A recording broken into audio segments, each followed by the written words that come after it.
നമസ്കാരം. ഇന്ന് സംസാരിക്കുന്നത് ധീരം എന്ന സിനിമയെക്കുറിച്ചാണ്. അതിനു മുൻപ് എൻ്റെ 303 സബ്സ്ക്രൈബേഴ്സിന് ഞാൻ നന്ദി പറയുന്നു. തുടർന്നും നിങ്ങളുടെ സഹകരണം ഞാൻ പ്രതീക്ഷിക്കുന്നു.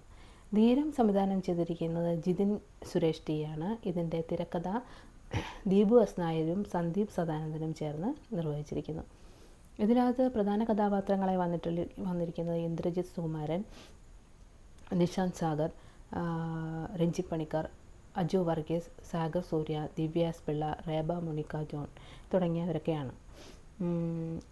കഥയിലേക്ക് വരുമ്പോൾ ഒരു നഗരത്തിൽ നടക്കുന്ന കൊലപാതകങ്ങൾ, 4 കൊലപാതകങ്ങൾ തുടർച്ചയായി നടക്കുന്നുണ്ട്.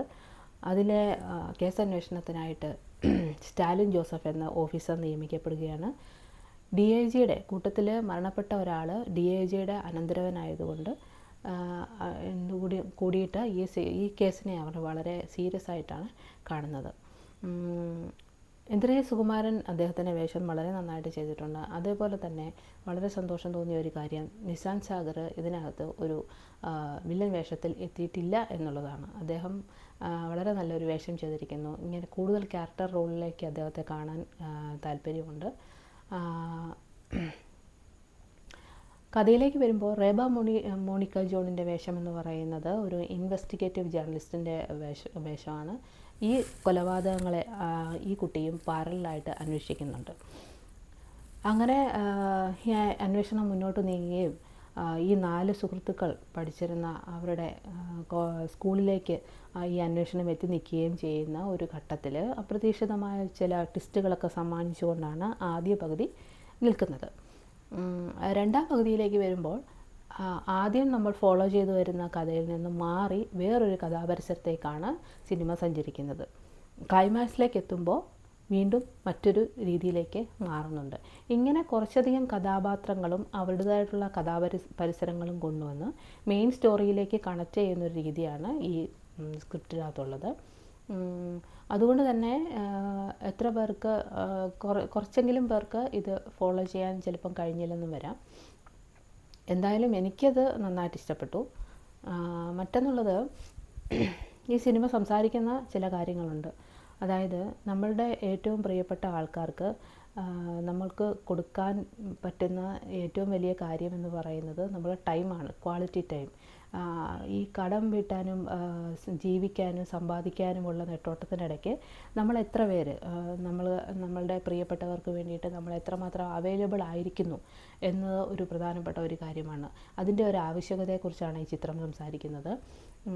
അതുപോലെ തന്നെ പേരൻറ്റിങ്ങിൻ്റെ ആകുലതകൾ, ചൈൽഡ്ഹുഡ് ട്രോമാസ് മൂലമുണ്ടാകുന്ന ഭയാനകമായ പരിണാമങ്ങൾ, ഒരു വ്യക്തിയിലുണ്ടാകുന്ന പരിണാമങ്ങൾ, അതുപോലെ തന്നെ സെക്സ് എന്ന് പറയുന്നത് അല്ലെങ്കിൽ റേപ്പ് എന്ന് പറയുന്നത് ഒരു കാമാസക്തി തീർക്കുന്നതിലുപരിയായിട്ട് അധികാര പ്രയോഗത്തിനുള്ള ഒരു മാർഗമായിട്ടാണ് പിന്നെ ഈ റേപ്പിസ്റ്റുകൾ കാണുന്നത് എന്ന രീതിയിലേക്കുള്ളൊരു ചർച്ചയൊക്കെ കൊണ്ടുവരുന്ന ഒരു സിനിമയാണ് ധീരം.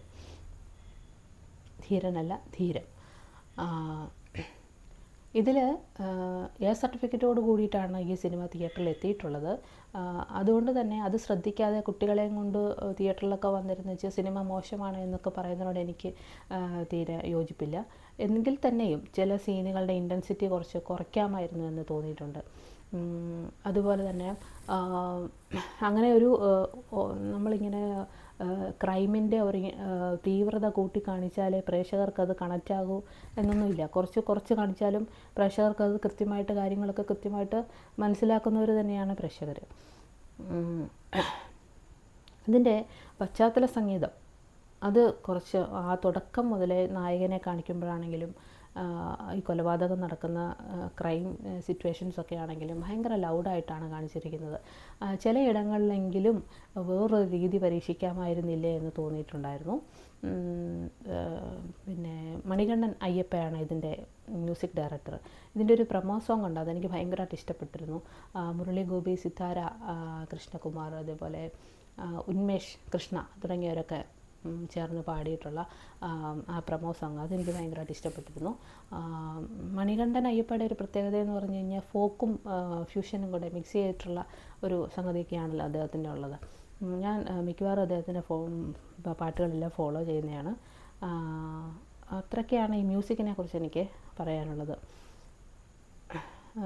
പിന്നെ ഇതിലെ ക്യാരക്ടേഴ്സിനെ കുറിച്ച് പറയുകയാണെങ്കിൽ ഒരു അന്യഭാഷ നടി ഇതിലൊരു പ്രധാന കഥാപാത്രത്തെ അവതരിപ്പിച്ചിട്ടുണ്ട്. അതുപോലെ തന്നെ ഒരു ട്രാൻസ്ജെൻഡർ ഈ സിനിമയിൽ അഭിനയിച്ചിട്ടുണ്ട് എന്ന കാരണം കൊണ്ട് GCC കൺട്രീസിൽ ഈ സിനിമയ്ക്ക് നിരോധനം ഏർപ്പെടുത്തിയിട്ടുണ്ട്. മാറ്റിയോ ഇല്ലയോ എന്ന് എനിക്കറിയില്ല.